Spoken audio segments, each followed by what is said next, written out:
talking about ladies, huh? Ladies, players, hustlers, gangsters, bosses, real niggas and real niggas alike. Welcome back to another edition of the Fly Zone Radio Show. This your big OG Trick live in the Blue Room on 8 Mile. If you know, you know. If you don't, it ain't for your bitch. That part. We live right here today. Goddamn me, I got my very special guest, my brother from the West Coast, RASKASS. What's up with it? What's up, Trick? Happy to be here, man. Thank you for coming, man. Yeah. I had to start fast. Because I fumbled. All right, man. Look. No. This the intro. You ain't got to talk about it. Y'all know what it is. But I'm going to talk about your ass. As you should. When we come back from this break, after this part, it is going down. You hear me? We got Taz from the Alcoholics in the building pulling up on us in a little bit. Well, he actually here. I'm amazed that this whole building is full of West Coast people and I'm the only fucking one smoking. So, wow. Shade 45, you're in for a treat. If you're watching this motherfucker on YouTube, this is the sit down. If you're listening to SiriusXM Shade 45, be right back right after this. Time for some action. Oh!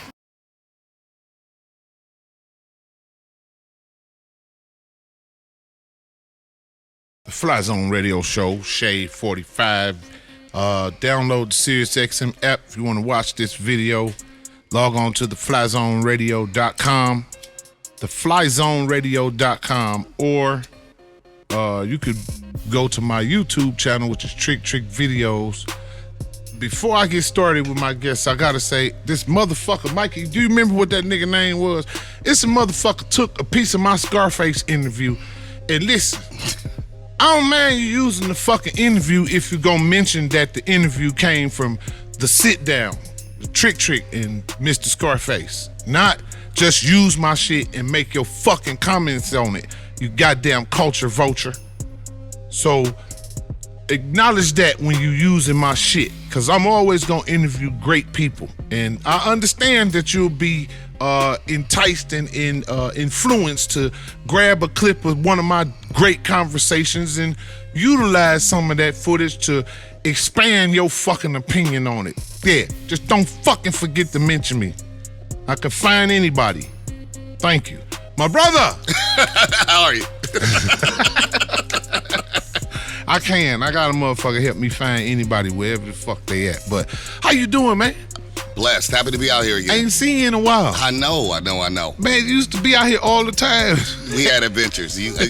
I have some of my favorite memories drunk with you downtown. After hours.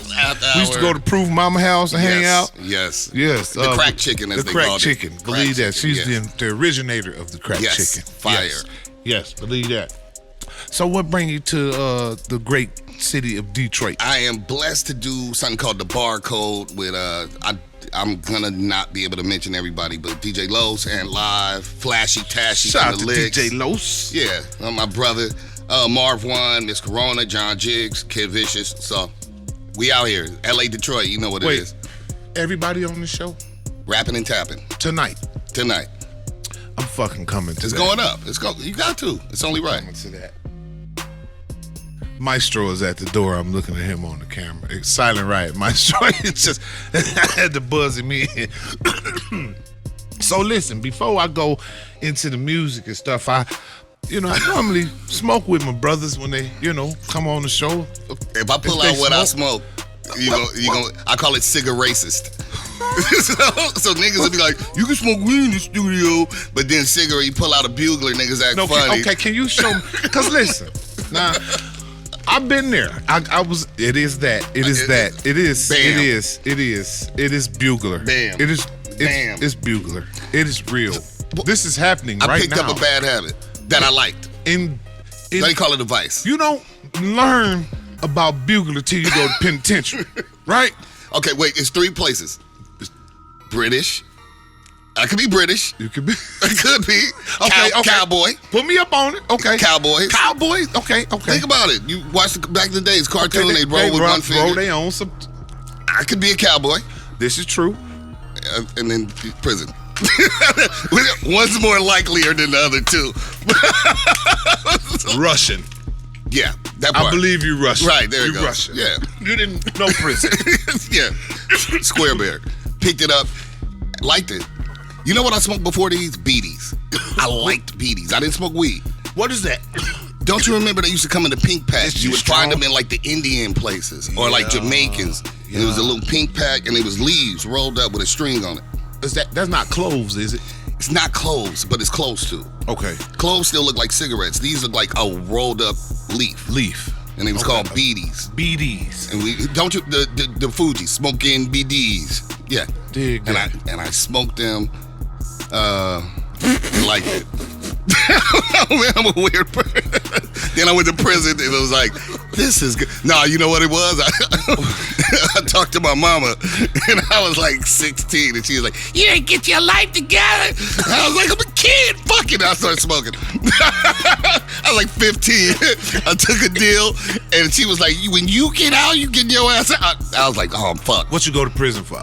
All kind of shit. It was a collection. The controlling case was a DUI, but it was everything else. They just looked at my pops was LAPD, and I got away with a lot of shit. So they said, today is your motherfucking day. Yeah. I remember the judge said, Mr. Austin, you don't have it. They pulled up my record, and it was way bigger than I thought it would be. It was beefy. Just a lot of childhood shit. Stupid shit. Just fucking dumb shit. Stealing cars.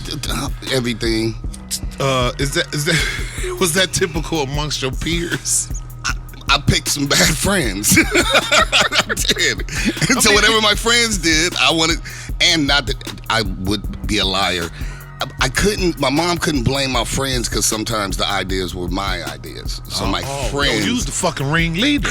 I'm the little short little, hey, Spike, that guy. You had the plug. Yeah, and I knew what time the police got off. Yeah, you had Literally. the plug. You had the plug. Literally, I knew when they changed shifts. That way. I used to tell niggas, like, if we're going to do something, we can do it. Yeah, criminal genius idiot. In 1996, you had an album called Soul on Ice. Yes, sir. You signed with Priority Records. Yeah. How old was you? 16. Acting like I was 18. When you was getting in the shit? When I got out, yeah. So it was like 16 and a half-ish. Okay, so you say you got a deal. It was either the plea deal or the fuck. I'm thinking record deal, but you made it sound like plea deal. Which deal was it? One deal was I took the deal as an adult, which got me out of jail earlier. Okay. And then I would go on to get my deal, my record deal. How did you?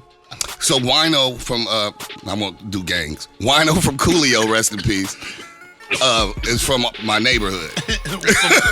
No, he got mad at me last time. He was like, you tell way too much shit. I was like, I got no filter. Shout out to Wino. That's my big homie. So if I have to tell I'll condense a story. We were little kids. When I was in the 7th grade, I should have been in the 9th grade. Mm-hmm. Me and my friend would make these tapes. I had a turntable. He had a mixer. Mm-hmm. We had a tape. We used to diss each other, so we pulled all our records together. And he gave the tape to this DJ that was dating his older sister. She was like, in high school. He was a little bit older. He was Battle Cat, so he discovered us. He actually listened to the tape. Battle Cat came back and said, you can rap good and you got a good ear. So it was me and my homeboy Bird. And from there, put us on with Box and pulled us in, and we toured with them. From that, I was able to start working with Wino. Then I did all my fuckery. And then by the time I was in juvenile hall and going through YA and eventually to the county, I would talk to Wino, and he was like, oh, I just hooked up with Coolio from Mad Circle, da-da-da-da-da. And then I would talk to Coolio. He's like, get out. He believed in me. Dub C. Shout out to Dub C. And they pulled me in. So when I got out, I kind of hit the streets running, and I went out with Coolio. And Wino and Coolio. Then I got my deal within that year. Nice. So and then after that, you signed with what? Capitol or your record labels merged? Priority was indie. So Priority was. It would eventually get merged with Capitol. Okay. But that was 2000. I signed in 96. Okay. So my label mates were Snoop, Ice Cube, nice, Mad Circle, Master P, Boot Camp Clique, Organized Confusion, the motherfucking Boot Camp Clique. Jay-Z. Dig. Jay-Z. Speak on it. Yeah, Reasonable Doubt is a party record. Straight up. Yeah. Show was. We had a camp. We had a squad. So fucking was. Yeah, we had an ill squad. They just didn't know how to deal with. They didn't know how to market the lyrical people. Right. That's not true because Cube is lyrical. They just didn't know how to deal with anything that wasn't kind of gangster or just. Yeah. Everybody talks gangster. No, shit I mean what I mean, like the stereotype of the gangster. Yeah, the category of gangster rap itself. You know, more or less West Coast gangster rap. What for some less educated people, that would be what some people say is hip hop, and some people say is gangster rap. Part. So they'll understand it better, but we understand that you can be a motherfucking monster and be a lyrical artist. Right. That part. Like a motherfucker. Well, you know.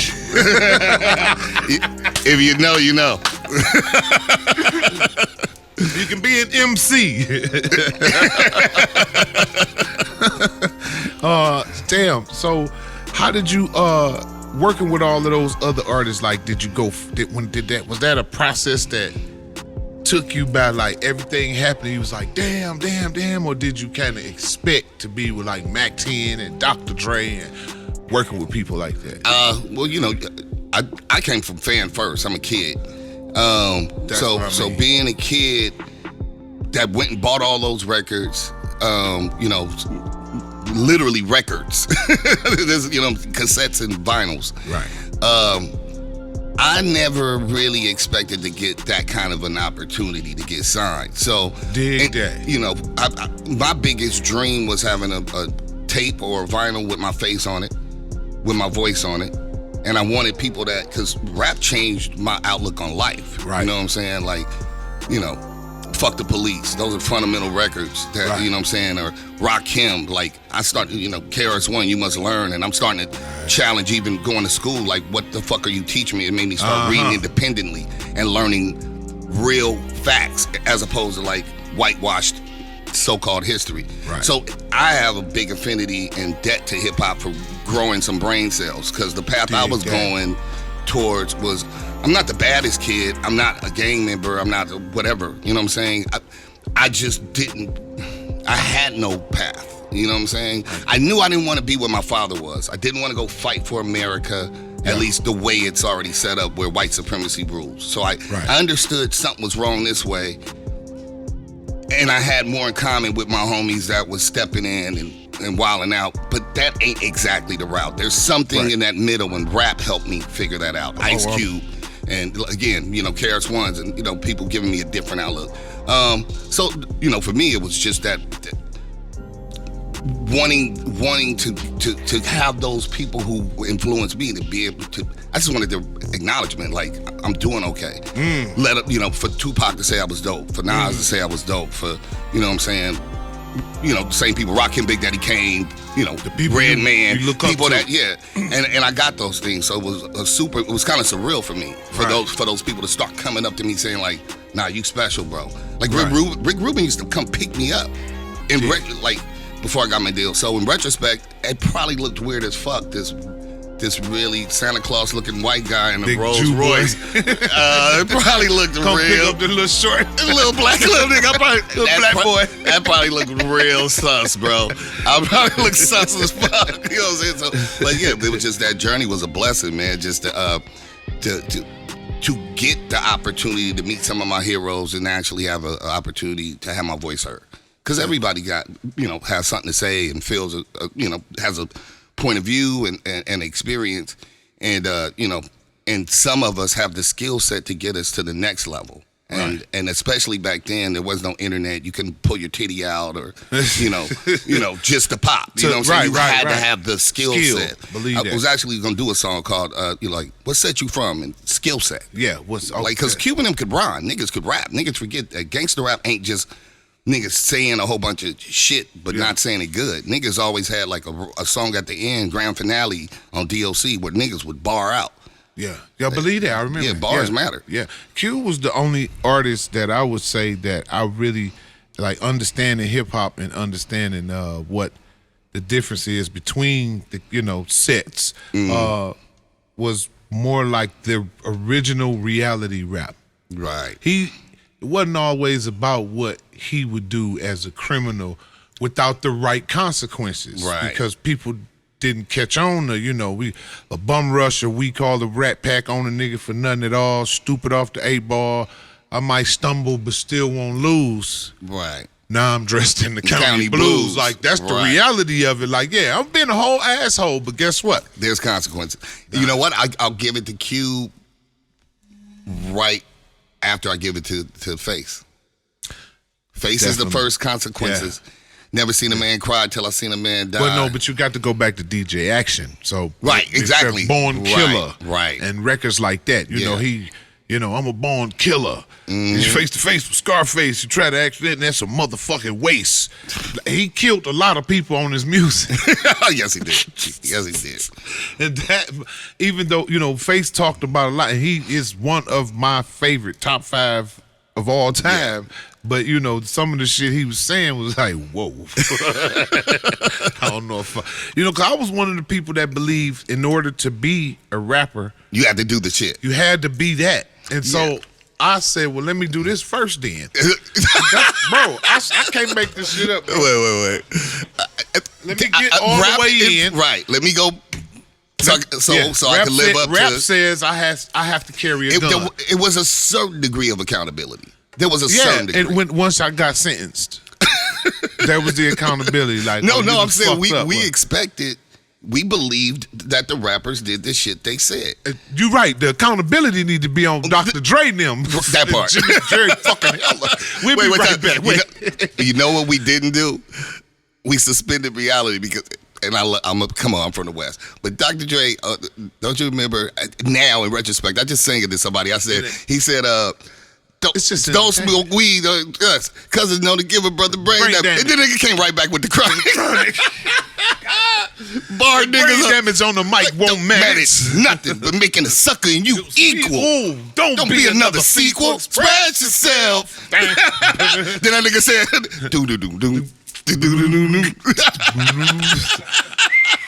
I should have figured it out from there. There were some signs. All I'm saying is there was some signs that like maybe motherfucker. maybe some of this is acting. Let me cut. I'll be right back. The Fly Zone Radio, Shade 45. Don't diss me. I'm sorry.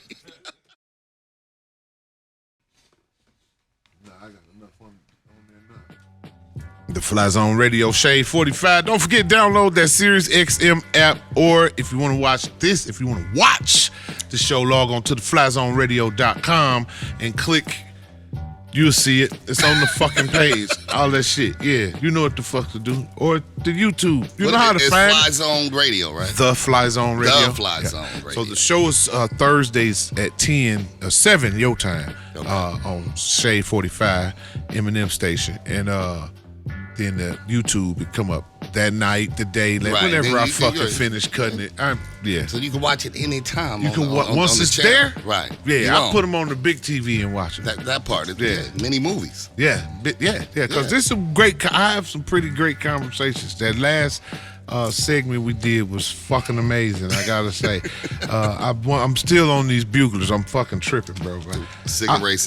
If I smell it, it's gonna take me right back to Oakland County Jail. I don't want that. That was the first time I smelled buglers was Oakland County Jail. I don't want you to experience. How much time you had to do? When I added up everything, my entire career, so juvenile to adult, I've given them about 6 years. Damn. Yeah. I ain't do that much. Maybe 3. I'm stupid enough to, with recidivism. I tell you, the first time I went to prison, though, when I walked in that motherfucker, I actually heard the song "Slipping in the Darkness" in my head. Shit. And it was like when that gate closed behind me and I had this shit in my hand, I walked in the human bird cage. Yeah. Pet store version. Like, oh, I fucked up. Right. Yeah. Oh, okay, this jail.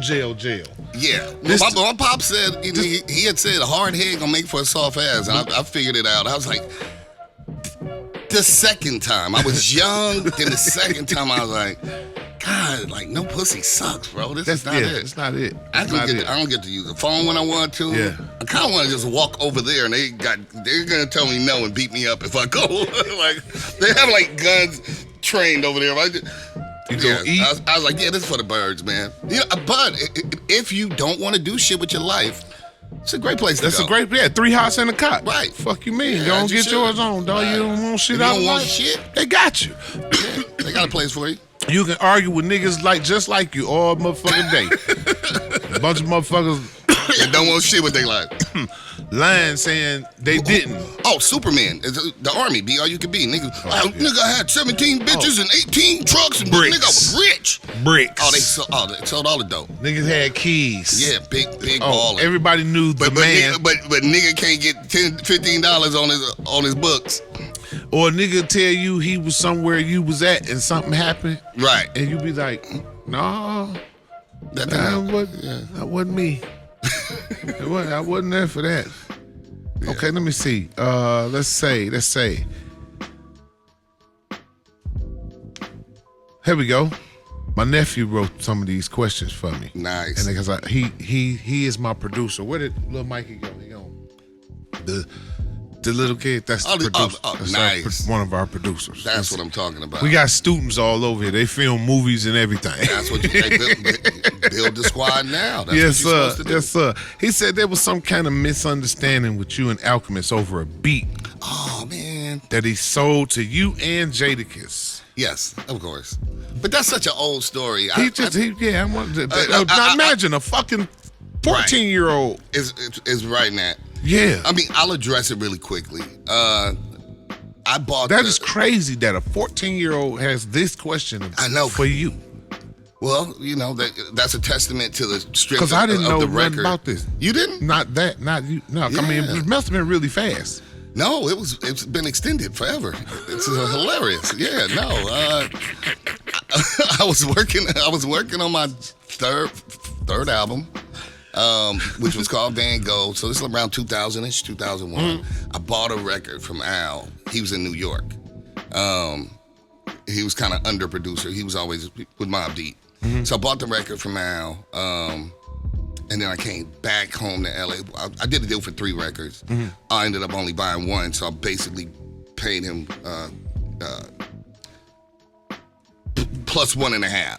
I was just like, since I'm only gonna buy 1, just take the front halves of all 3. So I'm basically paying you for 1 and giving you an extra, whatever, $750 for the other one. So it's all good because I'm trying to finish up the album. So he was good with that until I guess eventually he. That Jadakiss played some records, nothing stuck, and then he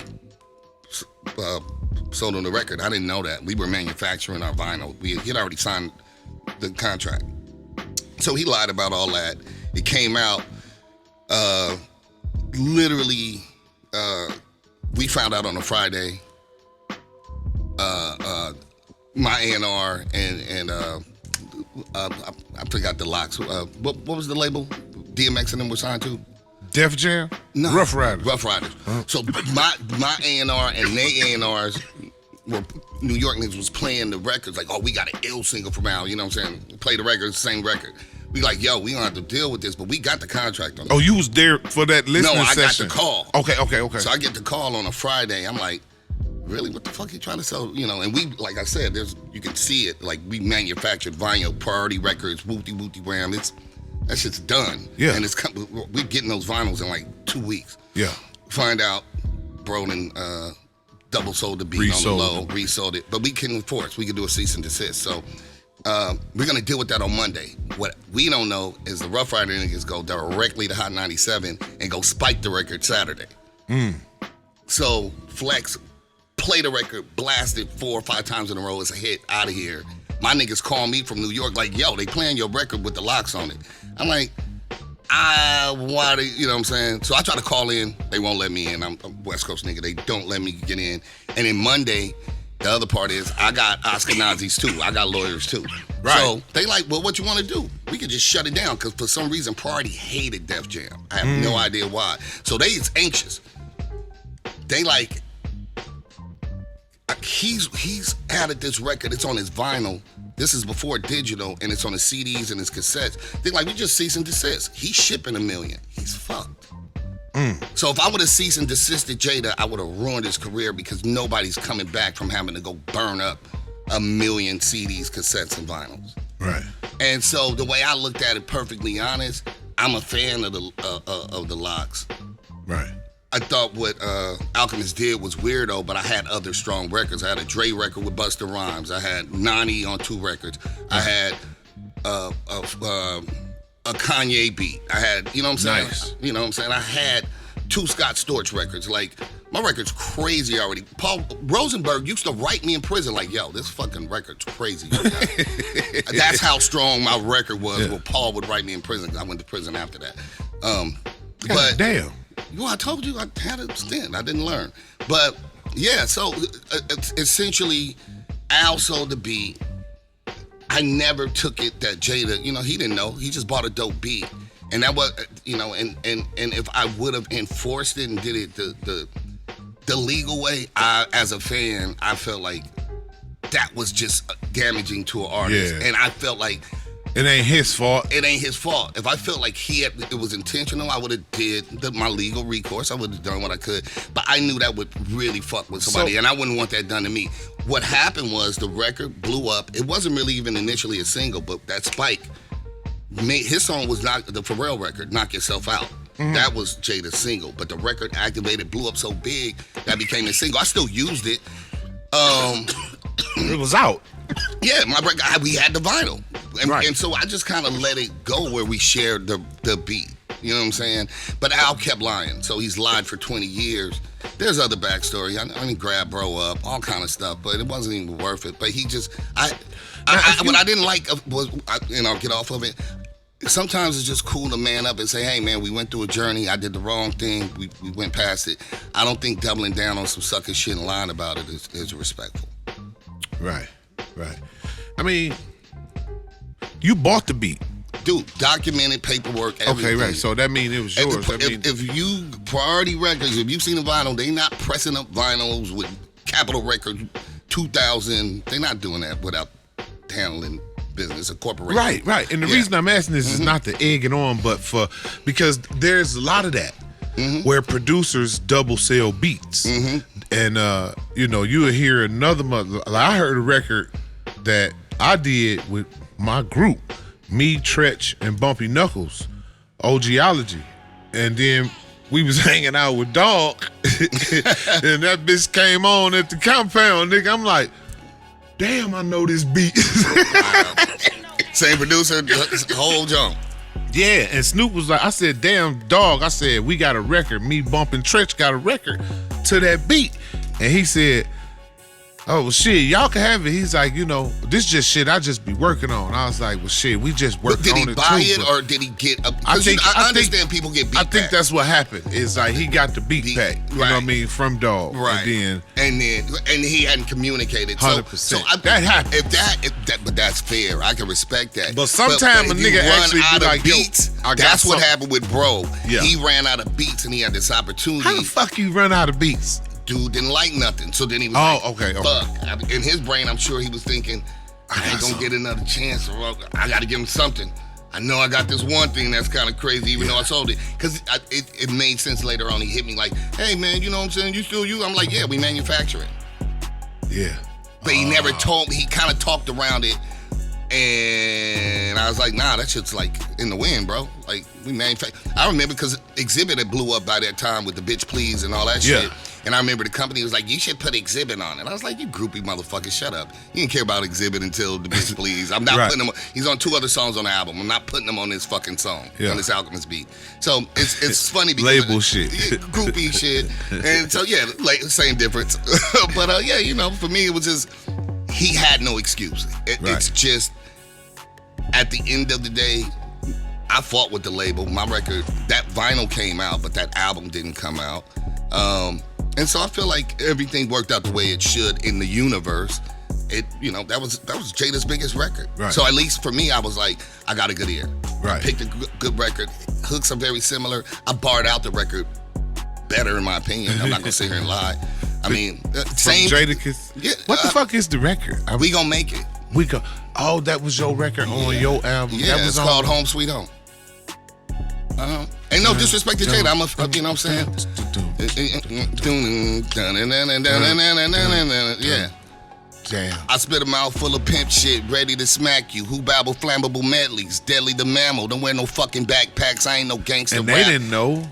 I never held it against Jada. I ended up Yeah. seeing him in Puerto Rico. He's like, yo, you know what I'm saying? Like months after. And I was like, bro, I never held that against you. You know what I'm saying? Jadakiss a fucking beast. Yeah. I still feel like my shit, my Yeah, I wanna bar put- for I'ma bar, put 'em on. You should play both of them. I'ma because play both bar of for 'em. bar, no disrespect. Like I'm a Jada fan. I just always like the truth being out there. I feel like he just bought a beat. That could happen to anybody. Right. Al did some snake shit and never owned up to it. And I could have, if I would have pulled my dick out, we'd have a way different story right now. It's a flat zone radio. And I want to say one other thing. If I would have done that, you wouldn't have Alchemist doing beats for Kendrick because they would have beat his ass in New York. Yeah. All them D-Block niggas, they be beating up a white boy, would look real bad for Al for years and years and years. He'd be dead already. So I did much for that guy. You owe me some bread, nigga. Little Alchemist, you better pay this man, little Alchemist. For real. Stop lying. Wait, don't Alchemist DJ for Marshall? Yeah, he do. He do, yeah. Of course. I was around for that. Yeah, damn. That part. That's crazy. Hey, man, tell the truth, shame the devil, bro. Right. That's the last place I seen, cuz we was on tour with them. I'm sure. Hey, what's up, man? Nephew in the building, my Detroit players. Salute. Listen, I don't put out a record until he get a hold of it. You got He to fuck mixed? with this guy. Yeah, everything. Like, Oh, okay.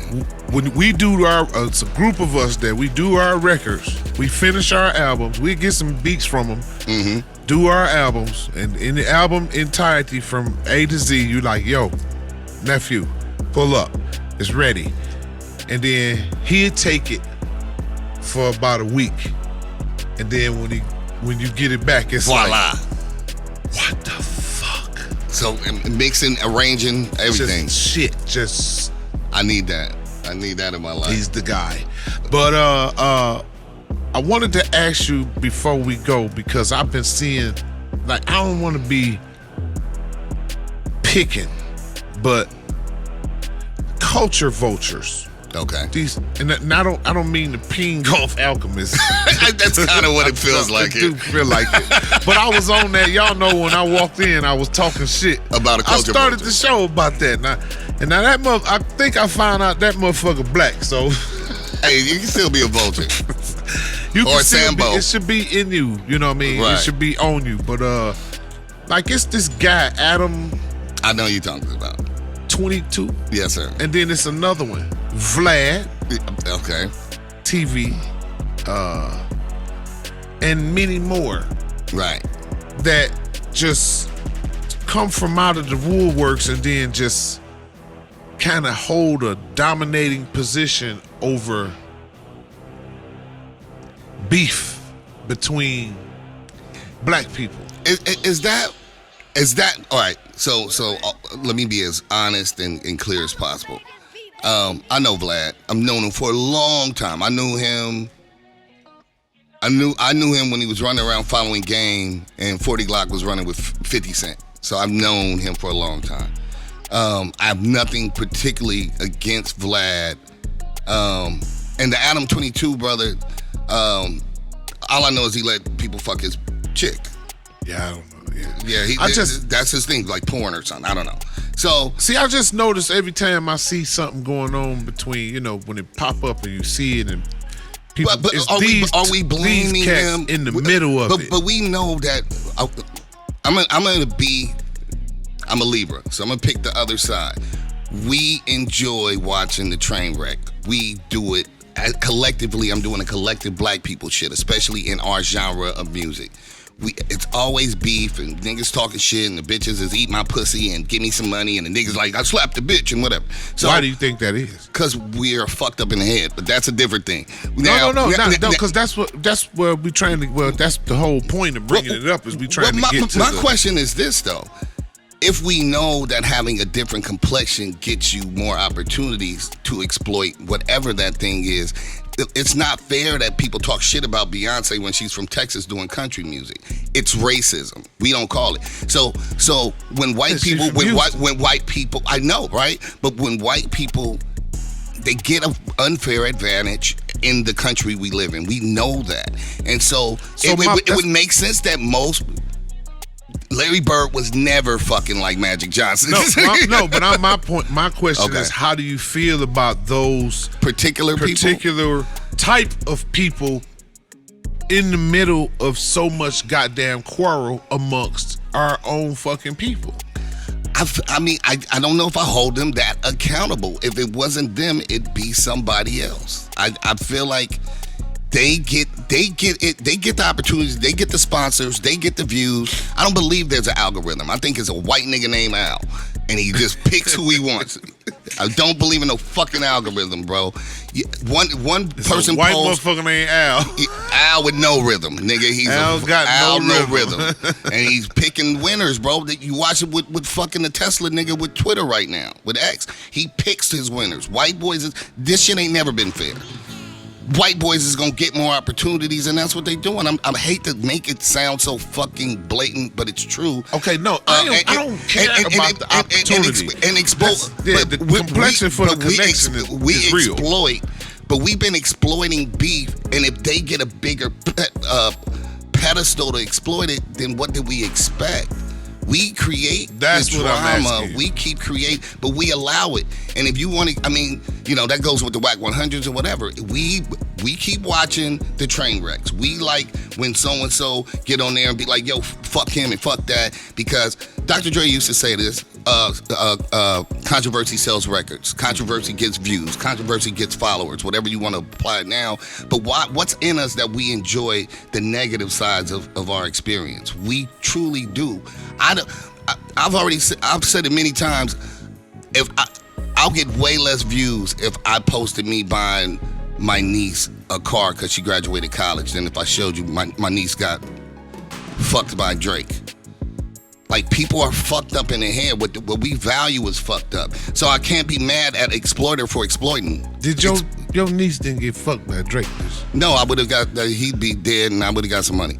But the point, because she's only fucking 13. But the point is, that's the world we live in. The way Kendrick talk about him, I think that's exactly what the fuck he looking for. I can't. Well, I didn't say it. That's what they said. I ain't fucking write the record. Y'all not gonna point the finger at me, goddammit. That is not Taz. No. No. We will not make this a goddamn trick thing. He said no. I'm doing what ifs, you know what I mean? But yeah. So I just think we need to check us. Let the vultures be the vultures, but we need to check us about finding something better to enjoy about our culture. We keep letting them pit us against each other. We pit each other against World Star. Before it was them, it was World Star. Mm-hmm. Why World Star getting all the numbers? Why it can't be Love Star? You know what I'm saying? Like, we don't celebrate the love. We celebrate the drama.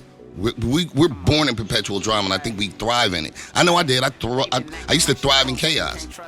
You know what I'm saying? And then drill, like, we enjoy drill rap. These niggas out here, it got so far where niggas just, I owe you one. Niggas just like, oh, just knock the nigga head off and make the record and be like, come get me. So like we glorify this shit, and that's out the culture. Oh man. Can you get folks some game before we get out of here? Oh man, the one thing I can say is believe in yourself. Mm-hmm. Put your money where your mouth is. Put some love in the universe. Make your carbon footprint better than, give more than you take. We need a little bit more of that in the world. Aside from that, shit, I got a new album. Go support that shit. Talk about it right quick. Come on now. Yeah, the shit, The Gutter, Guttr, is an album. It's basically me and Havoc from Mobb Deep. So Havoc from Mobb Deep produced the whole album. So if you want some real Mobb Deep-esque hip-hop, it's that vibe. But from a West Coast point of view, and we got my man RJ Payne on a lot of the songs. That remind me of Dub C. Bang. Okay, The Bing, Gutter. bing, bang. No, just Gutter. Gutter. Guttr. So the first single is Roll Call, featuring Method Man, Method Man, Sway, and Fame from MOP. So if you play back the Fly Zone Radio show on the FlyZoneRadio.com, the whole album is in the playlist. So good looking. Thank you. You figured out which records it is. Yeah. It's just those. Yeah, support the record. It's a banging record. It just came out Friday, so support the album. What's the first single? Roll Call. Roll Call. That's the first record we played. Yes, sir. We'll see y'all next week. The Fly Zone Radio Shade 45 to sit down with RASKASS. Appreciate you stopping by, Thank you, my Trick. G. Now I'm gonna go smoke some prison cigarettes. Motherfucking buglers. He is not. He for real too. I'm dead ass.